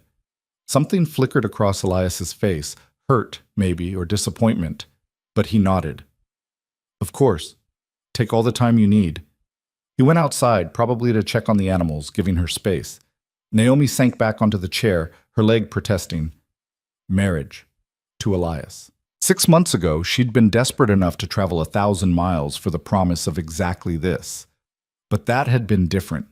That had been about survival, about escaping a life that was slowly suffocating her. This was about choosing, actually choosing, with full knowledge of what she was getting into, and that made it infinitely more frightening. Because if she said yes and it went wrong, she'd have no one to blame but herself. No cruel joke to point to, no deception to cite as the reason for her failure. It would just be her making the wrong choice, again. But if she said no because she was afraid, what did that make her? Naomi sat by the fire long into the night thinking about trust and risk and whether anything worth having ever came without the possibility of loss. About Elias's steady hands stitching her wound, about 6 months of honest work and honest company, about whether she could bear to gamble on hope one more time.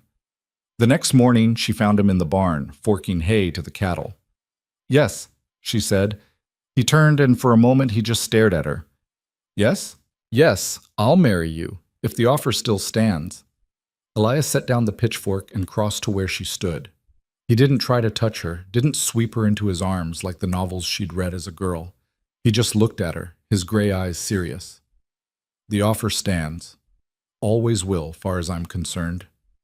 "I'm scared," Naomi admitted, "of trusting this, of letting myself want something and having it turn into another disaster." "I'm scared too," Elias said quietly. "I lost Sarah, lost the baby, lost the life I thought I'd have. Starting over with you means risking that kind of pain again." "Then why do it?" "Because the alternative is worse. Being alone forever, never taking a chance on something good just because something bad happened before. That's not living. That's just waiting to die." Naomi felt tears prick her eyes. "What if I'm not good at this? Being a wife, I mean. I don't know how to—" "Neither do I, being a husband to you specifically. But we'll figure it out, same as we figured out everything else." He reached out slowly, giving her time to pull away. When she didn't, he took her hand. "We've already got the hard part down. We work well together. The rest we'll learn." His hand was warm and calloused, familiar from months of working side by side. Naomi squeezed it, letting herself believe just for a moment that this might actually work. "When?" she asked. "Whenever you want. We'll need to go to town, find whoever handles these things. Make it legal and proper." "Before winter?" "If that's what you want." Naomi thought about Clara Brennan's insinuations, about her own growing feelings that she'd been trying so hard to suppress, about the long winter ahead when they'd be snowed in together with nowhere to hide. "Yes," she said. "Before winter." They rode to Stillwater Junction a week later on a cold November morning that threatened snow. Naomi wore her best dress, the blue wool she'd arrived in, now faded and patched but still serviceable. Elias wore a clean shirt and his only jacket. The man who handled marriages was the justice of the peace, a tired-looking fellow named Henderson who operated out of a small office above the general store. He looked surprised to see them. "You're sure about this?" he asked Naomi, not unkindly. "No family to consult? No one to stand with you?" "I'm sure," Naomi said firmly. Henderson shrugged and pulled out the necessary papers. "I'll need 2 witnesses." They found them in the general store, Porter and his eldest son, both willing enough to come upstairs and watch 2 people make promises to each other. The ceremony took maybe 5 minutes. Henderson read the words, Elias and Naomi repeated them, and that was it. Married. Legal and binding. Afterward, signing the register, Naomi's hand shook slightly. Elias noticed and covered her hand with his. "You all right?" he asked quietly. "I think so. It just feels permanent." "It is permanent. That's the point." He smiled just a little. "But if you want to run, now's the time. Before we head back to the ranch and I make you help finish that fence in the north pasture." Despite everything, Naomi laughed. "Romantic." "I'm practical. You knew that when you married me." They rode back to the homestead as husband and wife, and Naomi tried to process what had just happened. She'd married a man she'd known for 6 months, a quiet, serious man who made no promises about love or happiness, only about honesty and respect. It should have felt like settling, like giving up on something better. Instead, it felt like the first completely honest thing she'd done in her entire life. That night, in the house they now officially shared, Elias made dinner while Naomi set the table. It wasn't different from 100 other evenings, except that it was. Everything meant something more now. After they ate, Elias cleared his throat. "I've been thinking about sleeping arrangements." Here it was, the part they'd been dancing around. Naomi felt her heart rate pick up. "We're married now," Elias continued, looking uncomfortable. "Which means, traditionally, but I don't want you to feel pressured. If you'd rather keep things as they've been, with you in the bunkhouse, that's fine. Or if you want to move into the house but keep separate beds, that's fine too. I just want you to know." He stopped, started again. "I want you to know that you're safe here, always, no matter what." Naomi studied him across the table. This man who'd taken her in when she had nothing, who'd taught her to work the land and trust her own strength, who'd proposed marriage not with pretty words but with promises he could actually keep. "I don't want to sleep in the bunkhouse anymore," she said. Something shifted in Elias's expression. "All right. But I'm still scared. Of this. Of intimacy. Of getting it wrong. So am I." He reached across the table and she took his hand. "So we'll take it slow. Figure it out together. No rush, no pressure. Just us. Working out how to be married the same way we worked out everything else." That night, Naomi moved her things from the bunkhouse into the main house, into Elias's room, their room now. They lay in the same bed, not quite touching, both of them acutely aware of the other's presence. "This is strange," Naomi whispered into the darkness. "Yeah."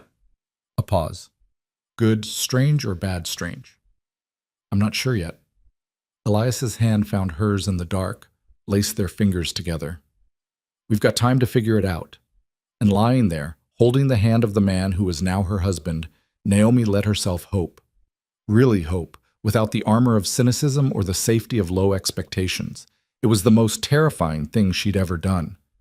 But it was also, she was beginning to think, worth the risk. The first snow came 3 days after the wedding, gentle at first, then building into something that meant business. Naomi woke to find the world erased, everything buried under 2 feet of white that was still falling. Elias was already up, stoking the fire. "Winter's here," he said, looking out the window. "Early this year." They spent that day and the next digging out paths to the barn, the chicken coop, the root cellar. The work was exhausting, and the snow kept coming. By the 3rd day they were truly snowed in, the road to town completely impassable, the valley isolated from everything. Naomi had known it was coming, had prepared for it mentally, but knowing and experiencing were different things. The silence was profound. No sounds except wind, the creak of the house settling, the occasional lowing of cattle in the barn. Just the 2 of them and miles of empty white. The first week was awkward. They were still learning how to be married, how to exist in the same space as husband and wife rather than business partners. Small things became magnified. The way Elias left his boots by the door, the way Naomi organized the shelves, the 100 tiny adjustments required when 2 people tried to build a shared life. One morning, making breakfast, they collided in the narrow space between the table and the stove.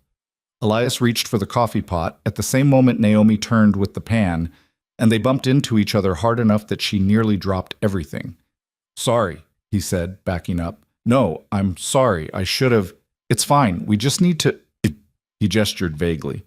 "Figure out a system. They stood there, both feeling foolish, until Naomi started laughing. Not polite laughter, but genuine amusement at the absurdity of it all. "What?" Elias asked, but he was almost smiling. "We've worked side by side for 6 months, hundreds of hours. We can fell trees and build fences and slaughter pigs together without a problem. But making breakfast in a small kitchen defeats us. When you put it that way, it does seem ridiculous. It is ridiculous. We're ridiculous." She set down the pan and looked at him. "But I think that's all right. We're allowed to be ridiculous while we figure this out." Something relaxed in Elias's shoulders. "Yeah, I guess we are." After that, things got easier. Not perfect. Nothing about their life would ever be perfect, but easier. They developed rhythms. Elias handled the morning fire and the heavy lifting. Naomi managed the cooking and the indoor organizing. They did the animal care together, bundling up against the cold to break ice in water troughs and haul hay to hungry cattle. The evenings were the best part. After dinner, they'd sit by the fire, Elias whittling or mending tack, Naomi sewing or reading aloud from one of her books. He'd never been much of a reader, but he listened while she worked through her small library, Shakespeare, Dickens, a battered copy of Jane Eyre. "I don't understand half of what they're saying," he admitted one night, "but I like hearing you read." Even when I stumble over the words? Especially then, reminds me you're real, not some character in a story. December brought colder temperatures and shorter days. The snow kept accumulating, banking against the house until they had to dig out the windows to let in light. They burned through firewood at an alarming rate, and Elias fretted over whether they'd have enough. "We'll make it," Naomi said, echoing his words from months ago. "You don't know that. Neither do you. But worrying won't split more wood or make winter shorter." He looked at her, something like admiration in his eyes. "When did you get so practical?" "I learned from the best." The isolation did strange things to time. Days blurred together. Without the structure of varied work, everything was just survival now, keeping warm and fed. It was easy to lose track. Naomi started marking the days on a piece of paper, making small notations. Snow, clear, more snow. Fixed harness. Bessie gave less milk, might be getting old. Christmas came and went, unremarked except that Naomi made a special dinner using some of their precious preserved venison. They didn't have gifts to exchange, didn't have decorations or ceremony, just a better-than-usual meal and the acknowledgement that they'd made it halfway through winter. "Next year will be different," Elias said over dinner. "We'll plan for it. Make it feel less like just another day. Next year." The assumption of continuity, of them still being here, still being together. It should have felt presumptuous, but instead it felt like hope. That night, lying in bed, Naomi said, "I'm glad I'm here. With you. Instead of alone in some boarding house somewhere, trying to survive on my own." Elias pulled her closer. They'd grown more comfortable with physical affection over the weeks. Nothing dramatic, just small touches. Falling asleep in each other's arms. "I'm glad you're here too. Can't imagine doing this alone anymore." "Did you really manage it alone for 3 years?" "Barely. There were times I thought about giving up, selling the place and moving to California or somewhere easier." He was quiet for a moment. "What stopped me was stubbornness more than anything else. Couldn't stand the idea of admitting defeat." "I understand that." "I know you do. It's one of the things He stopped. "One of the things you..." "What?" "One of the things I love about you." The words fell into the darkness between them. Naomi's heart stuttered. They'd been married 2 months, but neither had said those words yet. They'd been too careful, too afraid of presuming too much. "Elias, you don't have to say it back. I just wanted you to know. You're not just my partner or my wife. You matter. More than I thought anyone would ever matter again." Naomi turned in his arms to face him, though she could barely see his features in the dark. "I love you too. I didn't want to. I was so afraid of it. But I do." He kissed her then, gentle and careful, and something shifted between them. The marriage stopped being just practical and became something more, something neither of them had quite dared to hope for. January was brutal, the coldest month Naomi had ever experienced, with temperatures that made exposed skin burn and breathing painful. They stayed inside as much as possible, venturing out only for essential chores. One afternoon, coming back from the barn, Elias's face was white with cold, his lips blue. "You're frozen," Naomi said, alarmed. She made him sit by the fire, brought him coffee, rubbed his hands between hers to restore circulation. "I'm fine," he protested, but his teeth were chattering. "You're not fine. You're half frozen."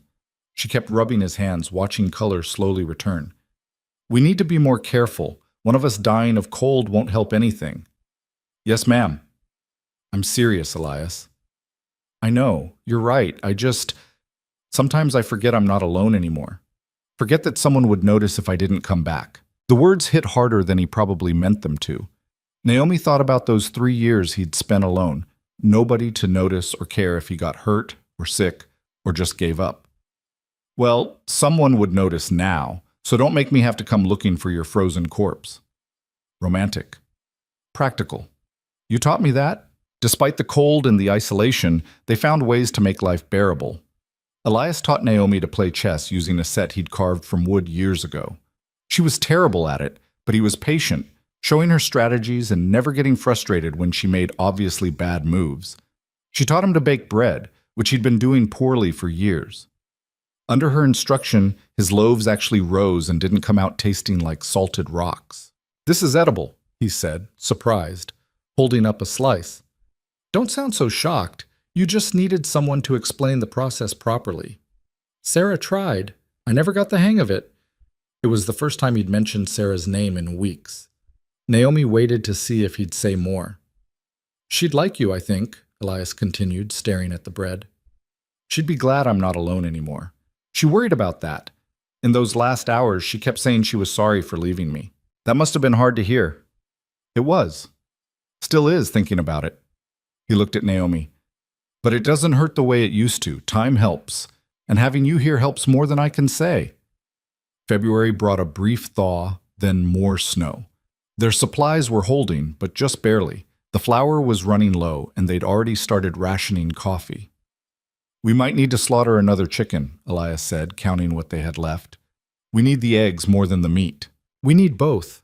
But you're right. We'll wait as long as we can. They killed one of the older hens that had stopped laying, and Naomi made it last for days. Stew, then soup, then stock. Nothing wasted, every scrap used. The monotony of winter was wearing on both of them. Small irritations became arguments. Elias snapped at her for moving his tools. She snapped back about him tracking snow inside. They went to bed angry more than once, lying stiffly on opposite sides of the mattress. But they always made up, usually by morning, sometimes sooner.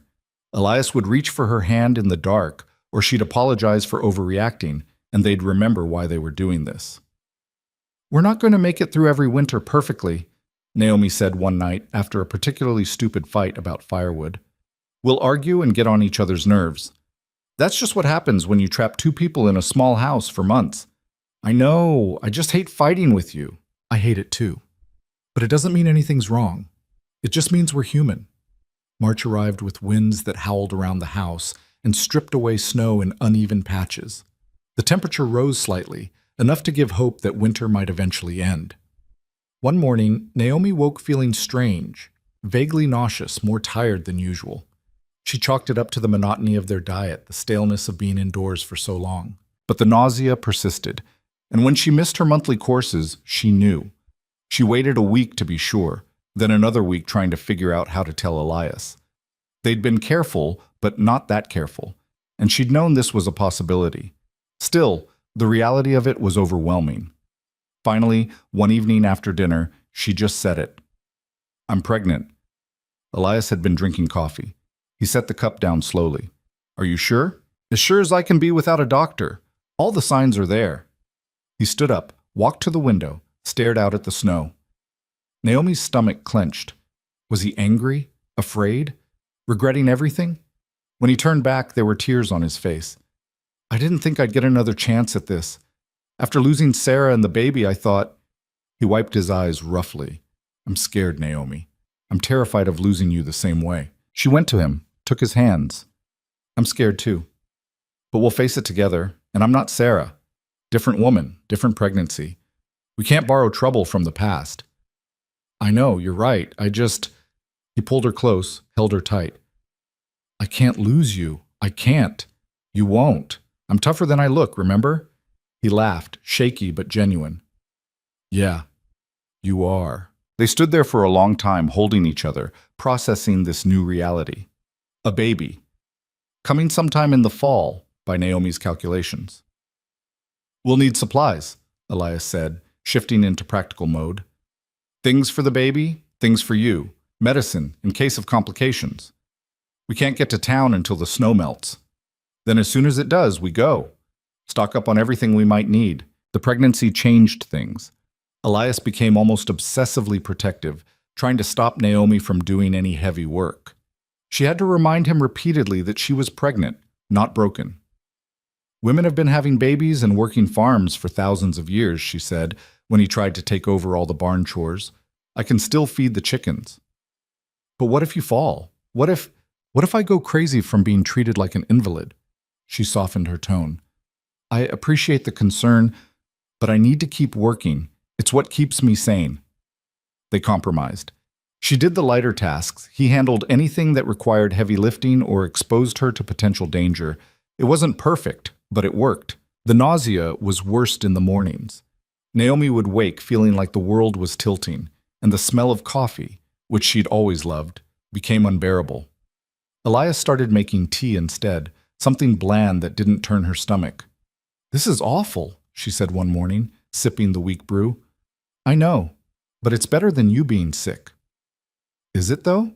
Despite the discomfort, there was something miraculous about it, too. A life growing inside her. Proof that she and Elias had created something beyond just survival. The homestead would outlast them now, passed down to this child and maybe children after that. April finally brought real warmth. The snow melted rapidly, turning everything to mud. The creek swelled with runoff, and the valley transformed from white to brown to the first hints of green. They could leave the homestead again, finally, after months of isolation. "We need to make a list," Naomi said. "Everything we'll need for the baby, plus the usual supplies." The list grew long: cloth for diapers and baby clothes, medicine, more flour and sugar, seeds for the garden, a cradle. Elias said he could build one, but they'd need proper wood. The expenses added up quickly. "We don't have enough money," Elias said, looking at the numbers. "Even selling some cattle, we'll be short. Then we make do with less. We've done it before." They sold 3 head of cattle to a rancher north of Stillwater, getting less than Elias hoped for, but more than he feared. With the money, they made the trip to town, the wagon loaded with their carefully prioritized list. Stillwater Junction looked different in spring, or maybe Naomi was different, and that changed how she saw it. The town that had once seemed like the site of her greatest humiliation now just looked small and ordinary. They provisioned carefully, Naomi bargaining with Porter over prices while Elias loaded the wagon. She'd gotten good at this, at making every dollar stretch.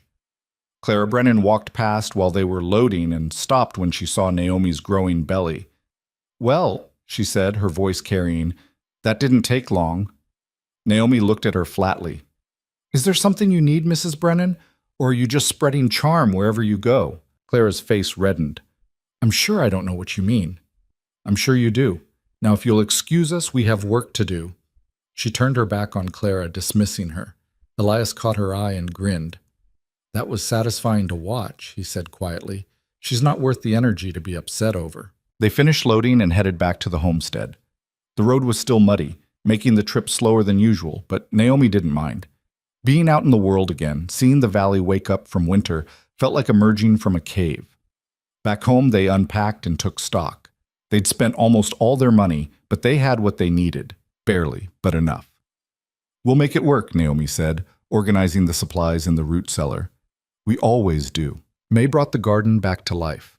Naomi planted with extra care this year, knowing that by harvest time she'd be heavily pregnant or newly delivered. They needed the food, needed a successful growing season more than ever. She was showing clearly now, her belly rounding out under her dresses. Elias had let out the seams as much as possible, but she was running out of clothes that fit. "I look like I swallowed a watermelon," she said one morning, trying to button a dress that no longer closed. "You look like you're carrying our child. That's different." "You're obligated to say that." "Doesn't make it less true." The pregnancy was harder than she'd expected. Not the nausea, which had mostly passed, but the exhaustion, the aches, the way her body didn't quite feel like her own anymore. She kept working, but slower, having to rest more often. One afternoon, weeding the garden, she felt the baby move for the first time. A flutter, like a fish turning in her belly. She sat back on her heels, hand pressed to her stomach, amazed. "Elias!" He came running, alarmed. "What's wrong?" "Nothing's wrong. The baby moved. Here, give me your hand." She placed his palm on her belly and waited. After a moment, there it was again, that small, miraculous flutter. Elias's face transformed. That's really our baby, letting us know it's in there." He kept his hand on her stomach, waiting for more movement. "Hello?" he said quietly. "Hello, little one. We're your parents, and we're waiting for you." Naomi's eyes filled with tears. Watching Elias talk to their unborn child, seeing the tenderness in his face, she felt something settle in her chest. This was real. This family they were building was real and solid and worth every risk she'd taken. June brought the demanding work of summer again, but Naomi had to step back from most of it. Her belly was too large, her balance too uncertain for the heavy labor. She focused on the garden and the chickens, letting Elias handle the rest. He hired a drifter passing through to help with the haying, paying him in meals and a few dollars they could barely spare. The extra hands made the difference, getting the work done before Naomi got too close to her time. July was hot and miserable. Naomi felt huge, ungainly, constantly uncomfortable. Sleep was difficult. Her back ached constantly, and she had to stop every task multiple times to rest. "I'm useless," she said one evening, frustrated with her own limitations. "You're growing a human being. That's the opposite of useless." "I can't help with the work." "You're doing different work. Harder work, probably." He rubbed her shoulders, trying to ease the tension there. "Just a few more weeks, and then we'll have a baby. And then you'll be doing even harder work for the next 18 years. That's not comforting. Wasn't meant to be, just honest." She appreciated the honesty, appreciated that he didn't try to make it sound easier than it would be. They were in this together, eyes open, no illusions. August arrived with thunderstorms and the knowledge that the baby would come soon. Naomi made final preparations. Diapers sewn and washed, the cradle Elias had built positioned near their bed, supplies gathered for the birth. They'd have to manage it themselves. No doctor, no midwife. The nearest one was in Big Timber, too far to reach in time when labor started. Elias had a book on childbirth that he'd bought in town, and they'd read it cover to cover multiple times. "I'm terrified," Naomi admitted one night. "What if something goes wrong? Then we handle it, same as we handle everything else." "This is different. This is life and death." "I know." He pulled her close, careful of her belly. "But you're strong, Naomi. Stronger than anyone I've ever known. If anyone can do this, you can." She wanted to believe him, needed to believe him. Because ready or not, the baby was coming. And soon they'd find out if all their building, all their work and hope and fear could withstand this final test. Labor started on a Tuesday morning in late August, 2 weeks earlier than Naomi had calculated. She woke before dawn with a dull ache in her lower back, different from the usual pregnancy discomfort. She lay still for a moment, trying to decide if this was real or just another false alarm. Then the first real contraction hit, and she knew. "Elias," she said, gripping his arm, "it's time." He was awake instantly, sitting up.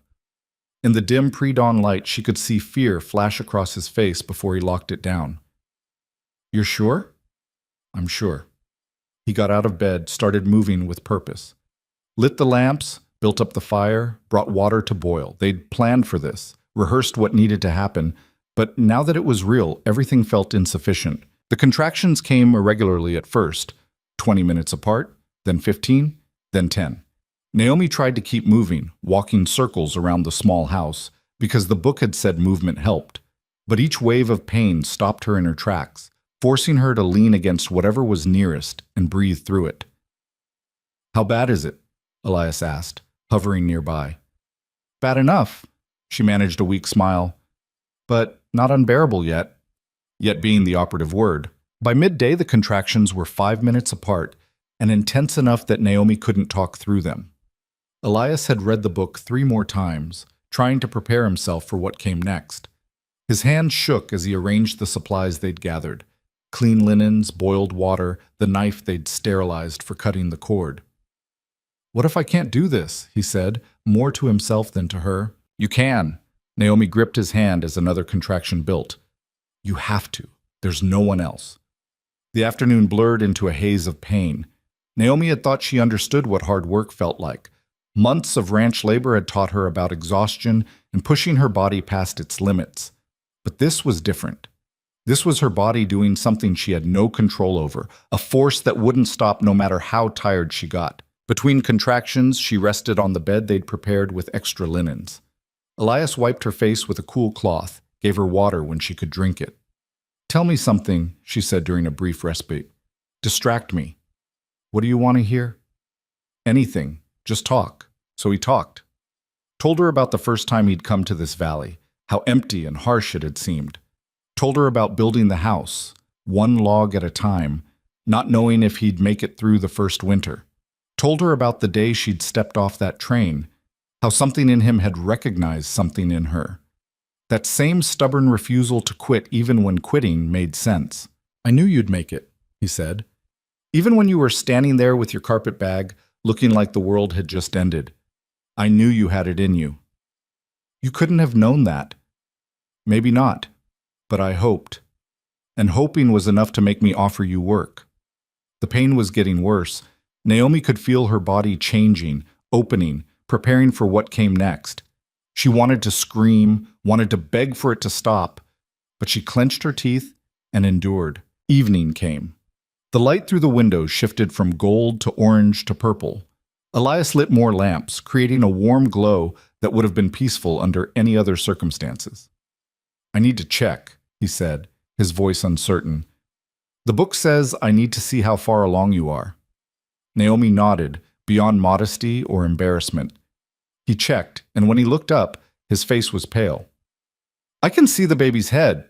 You're close." Close. The word should have been encouraging, but all Naomi felt was fear.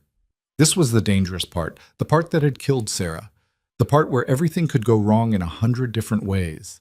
"I'm scared," she said. "I know, me too." He positioned himself where he needed to be, hands ready. "But you can do this, Naomi. Your body knows what to do." The next contraction was overwhelming. Naomi felt the urge to push, and she bore down with everything she had. It felt like being torn apart from the inside. "Good," Elias said. "That's good.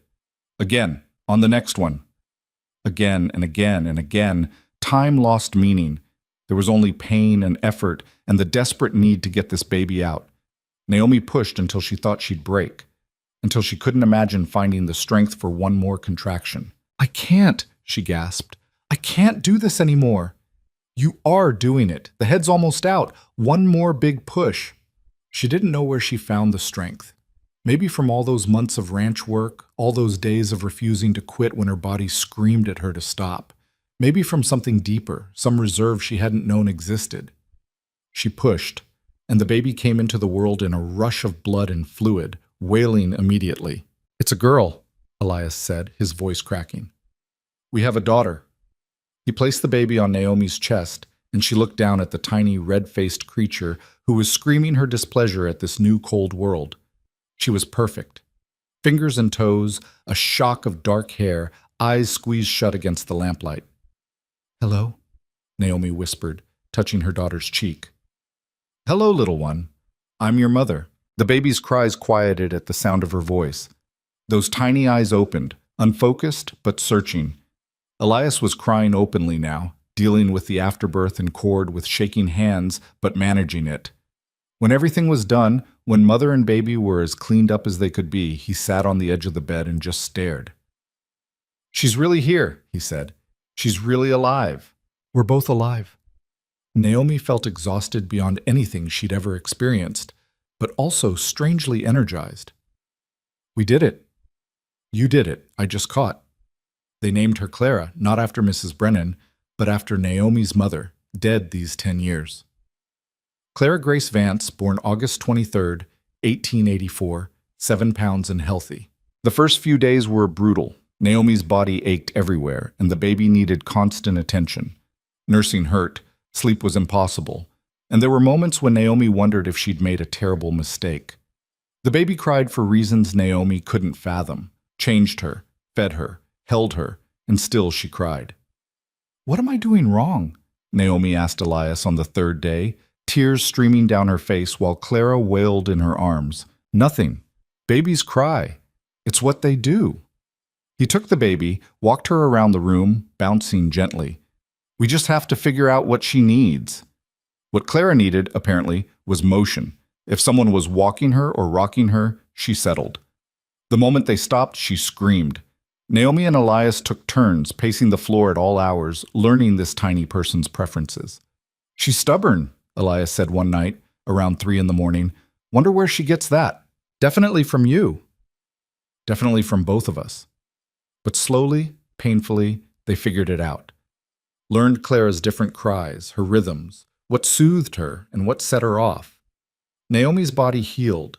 The exhaustion became more manageable. And one morning, about 2 weeks after the birth, Clara smiled, a real, genuine smile that transformed her whole face. "Did you see that?" Naomi asked, delighted. "I saw. She knows who we are." September brought cooler weather and the return of work that couldn't be postponed. The garden needed harvesting, the animals needed tending, and they'd lost 2 weeks of productivity to the birth and recovery. Naomi strapped Clara to her chest with a length of cloth. The baby nested against her while she picked vegetables. It was awkward, but it worked. Clara seemed content being close, and Naomi could get things done. "You're not supposed to be working this hard yet," Elias said, finding her in the garden. "The vegetables don't care about my recovery schedule. They're ripe now. At least let me carry the baskets." They worked together, Elias doing the heavy lifting while Naomi directed and managed what she could with a baby strapped to her. It wasn't efficient, but it got done. October brought their first trip to town as a family. They needed supplies and wanted to register Clara's birth officially. The wagon ride was longer with frequent stops to feed the baby, but they made it. Stillwater Junction looked the same as always, small, dusty, unremarkable. But when Naomi climbed down from the wagon with Clara in her arms, people stared. She'd changed since her last visit. Thinner from the pregnancy and birth, harder from the work. But there was something else, too. A confidence that hadn't been there before. She stood straighter, met people's eyes without flinching. Porter came out of the general store when he saw them. "Well, I'll be. Heard you had a baby. Girl, wasn't it?" "Her name's Clara." Naomi shifted the baby to show her off. 3 weeks old. "She's a beauty. Got your looks and probably her daddy's stubbornness." Other people gathered, curious. Even Daniel Brennan came out from his hotel, smiling when he saw the baby. "Congratulations," he said. "Both of you. It's good to see things working out." Clara Brennan appeared from the general store, her expression sour. She looked at Naomi, at the baby, at the way Elias stood protectively close. Something flickered across her face. Envy, maybe, or just the bitter knowledge that her cruelty a year ago had changed nothing. "Mrs. Vance," she said, her tone overly formal. "How domestic." Naomi looked at her steadily. "Mrs. Brennan, still spreading sunshine, I see." A few people nearby laughed. Clara's face reddened and she turned and walked away, her back rigid with indignation. "You're getting good at that," Elias murmured. "At what?" "Not letting people make you small." They finished their business in town and headed back to the homestead. On the way, Naomi thought about the woman she'd been a year ago, desperate, humiliated, certain her life was over. She'd been so wrong. Life hadn't ended on that platform. It had just begun differently than she'd imagined. November brought the first serious snow, and with it the knowledge that they'd be isolated again for months. But this time felt different. They weren't just surviving. They had a daughter to protect, a future to plan for. Clara was growing fast, becoming more alert, more engaged with the world. She'd focus on faces now, follow movement with her eyes, make small cooing sounds that weren't quite words but felt like communication. "What do you think she'll be like?" Naomi asked one evening, watching Clara wave her fists at nothing in particular. "Tough," Elias said immediately. "She'll have to be, growing up out here. But also kind. I want her to be kind. She'll be what she'll be.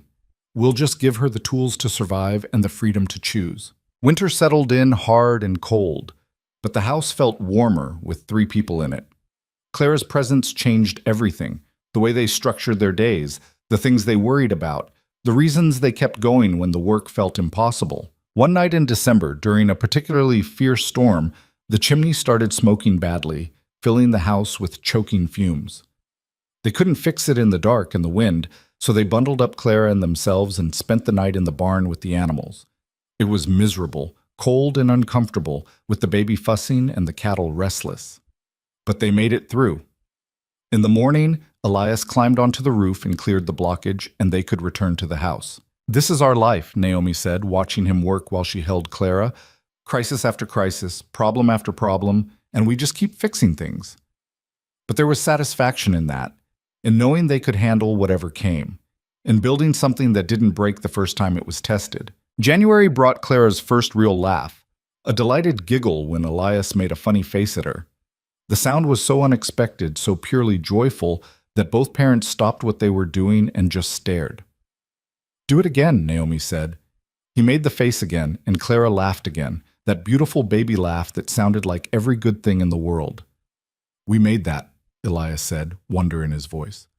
"We made something that can laugh." February dragged like every February did, cold and dark and endless. But they had strategies now, ways to break up the monotony. Elias carved toys for Clara, simple blocks and rattles that she was just starting to grasp. Naomi sang to her, old songs from her childhood that she'd half forgotten until she needed them. March brought the slow thaw and with it a visitor, the first they'd had all winter. A rider appeared in the valley one afternoon, picking his way through the mud and slush. Elias went out to meet him, rifle in hand until he was sure of the stranger's intentions. Naomi watched from the window, Clara on her hip.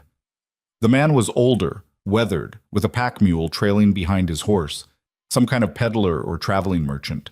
He and Elias talked for a few minutes, then Elias waved him toward the house. Says his name's Morrison, Elias explained. Travels the mountain settlements selling goods. Wondered if we needed anything. They didn't have money for luxuries, but Naomi looked through what he had anyway. Fabric, needles, thread, coffee, sugar, tobacco, small tools. Nothing they couldn't live without, but some things that would make life easier. The fabric, she said, pointing to a bolt of sturdy cotton. How much? They negotiated, and Naomi traded 3 of her preserved vegetable jars for enough fabric to make Clara a few new dresses. The baby was outgrowing everything. Morrison stayed for dinner, grateful for a hot meal and company. He told them news from other settlements, who'd had babies, who'd died, what the winter had been like in different parts of the territory. You folks doing all right out here? He asked. It's isolated, even by Montana standards. We manage, Elias said. More than manage, Morrison said, looking around the tidy house, the healthy baby, the well-stocked shelves. You're building something real. That's rare out here. Most people just scrape by. After he left, Naomi thought about that. Building something real. They were, weren't they? Not just surviving, but creating a life that mattered. Creating a home where Clara could grow up knowing she was wanted and valued. April brought warmth and the return of green to the valley. They planted the garden again, Clara lying on a blanket nearby, watching clouds or sleeping in the sun. The work was still hard, still endless, but it felt purposeful now. One afternoon, taking a break from planting, Naomi sat beside the baby and just looked out at the valley. The mountains still loomed. The isolation was still real, but it didn't feel oppressive anymore. It felt like home. What do you think? She asked Clara, who grabbed at her finger with surprising strength. Think you'll like growing up here? Clara made a sound that might have been agreement or might have been gas. Naomi laughed. Elias came over, wiping dirt from his hands. Taking a break? Just thinking about how different everything is from a year ago, from 2 years ago.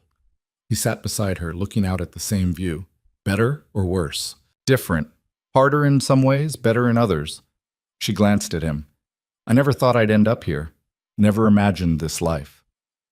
Regret it? No, not even a little bit. She meant it. Everything I lost, everything that went wrong, it led here, to you, to Clara, to this place, and I wouldn't trade it. Even though it's hard, especially because it's hard.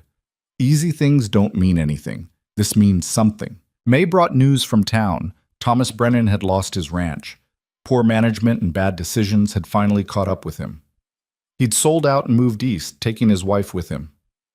Can't say I'm sorry to hear it, Elias said when they got the news. Naomi felt nothing, not satisfaction, not vindication, just indifference. Thomas was irrelevant to her life now. What he'd done, while cruel, had ultimately set her on a path that led somewhere better than anything he could have offered. I should probably thank him, she said. If he hadn't been awful, I never would have met you. Let's not go that far. Summer came with all its demands. Clara was crawling now, getting into everything, requiring constant supervision. Naomi learned to work with one eye always on the baby, ready to intervene when she headed towards something dangerous. She's going to be trouble, Elias said, watching Clara pull herself up using a chair. She's going to be strong, Naomi corrected. There's a difference. July brought Clara's first birthday, and they marked it with a special dinner and a small cake Naomi managed to make from their precious sugar stores. Clara smashed her piece enthusiastically, getting more on her face than in her mouth. 1 year, Naomi said, watching her daughter play. 1 year since she came into the world screaming. Best year of my life, Elias said quietly. Mine too. August came around again, bringing memories of the birth and how scared they'd both been. But Clara was thriving, walking now, saying a few words, growing into a person with opinions and preferences. One afternoon, the three of them rode out to the upper meadow, the one where Naomi and Elias had stood 2 years ago, talking about regret and choices. Clara sat in front of Naomi on the saddle, pointing at everything and babbling happily. "We should bring the cattle up here for a few weeks," Elias said, surveying the grass. "It's good grazing." "We should build a line cabin," Naomi suggested. "Something small, just for when we need to stay up here during roundup." "That's a good idea. We could start this fall, have it ready for next spring."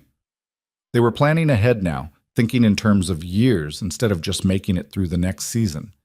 That shift felt significant. On the ride back, Clara fell asleep against Naomi's chest, and Naomi felt a surge of fierce protectiveness. This child would grow up knowing she was loved, would never feel like a burden or an unwanted obligation, would learn to work hard and value herself and not take cruelty from anyone.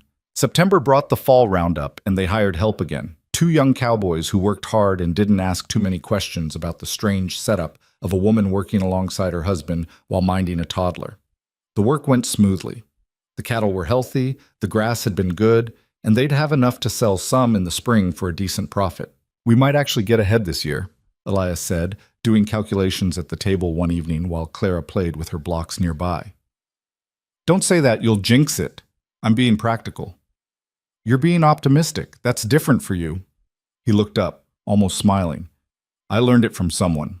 October brought the first snow, light and beautiful, dusting the valley in white. Clara was fascinated, touching the cold flakes with wonder. Naomi showed her how to catch them on her tongue, and the baby's delighted laugh echoed across the valley. Standing there watching her daughter experience snow for the first time, Naomi thought about everything that had brought them to this moment. The humiliation on the platform, the desperate acceptance of Elias's offer, the brutal work and the fear and the slow building of trust. She thought about the woman she'd been, soft, uncertain, afraid of everything. And she thought about who she'd become, capable, strong, willing to face whatever came next. The change hadn't been smooth or easy. There had been setbacks and failures and days when she'd wanted to quit. But she hadn't. She'd kept going, kept building, kept believing that maybe, just maybe, she could create something worth having. And she had. That night, after Clara was asleep and the house was quiet, Naomi and Elias sat by the fire like they'd done countless times before. "I was thinking," Elias said, "about expanding, maybe adding another room to the house. Clara won't be a baby forever, and if we're lucky enough to have more children—" "I'd like that," Naomi interrupted. "More children, I mean, not right away, but eventually." "Yeah? Yeah. This is hard, but it's good. And Clara should have siblings, should have family." They sat in comfortable silence for a while, planning a future that once would have seemed impossible. A bigger house, more children, a ranch that could sustain them and pass down to the next generation. "You know what I think about sometimes?" Naomi said. "I think about that day on the platform. How certain I was that my life was over. How wrong I was. You couldn't have known how things would turn out." "No, but I'm glad I didn't give up. I'm glad I was desperate and stubborn enough to get on that wagon with you, even though it seemed insane." Elias reached for her hand. "I'm glad too. Can't imagine doing this without you anymore." "Good, because you're stuck with me. That's the best kind of stuck." November came and went, then December, the cycle of seasons that defined their lives. Winter locked them in again, but it felt different now. They had routines, strategies, confidence built from years of making it work. And they had each other. Had Clara, growing and learning and filling the house with noise and life. Had the knowledge that what they were building would outlast them, would continue long after they were gone. One night in January, during a fierce blizzard that rattled the windows and piled snow against the door, Naomi held Clara, now asleep, and looked around their small, warm house. At the shelves stocked with food they'd grown and preserved, at the fire burning in the hearth, at Elias working on plans for the expansion they'd build come spring. This was what she'd gambled everything for, though she hadn't known it at the time. Not pretty words or false promises, but honest work and honest love. A life built piece by piece, choice by choice, through setbacks and triumphs alike. She'd stepped off that train with nothing but a carpet bag and broken dreams. She'd been mocked, abandoned, left to figure out survival on her own terms. And she had. Not just survived, but built something that mattered. A home. a family, a legacy that would echo through the valley long after she and Elias were dust. The past didn't define her anymore. The humiliation, the fear, the desperate choices, they were just stepping stones that had led her here. To this moment, in this house, with this family, Naomi Carter had gambled on a lie and lost everything. But Naomi Vance had learned to bet on truth instead, and won far more than she'd ever dreamed possible. The blizzard howled outside, but inside they were warm and safe, and together. And that, Naomi thought, adjusting her sleeping daughter in her arms, was everything that mattered. The frontier had not broken her. She'd bent it to her will instead, carved out a place where she belonged, built a life on her own terms. Some stories ended with rescue, some with redemption. This one ended with a woman who'd rescued herself, standing in the home she'd built with her own hands, holding the future she'd fought for, knowing that whatever came next, she could handle it, because she always had, and she always would.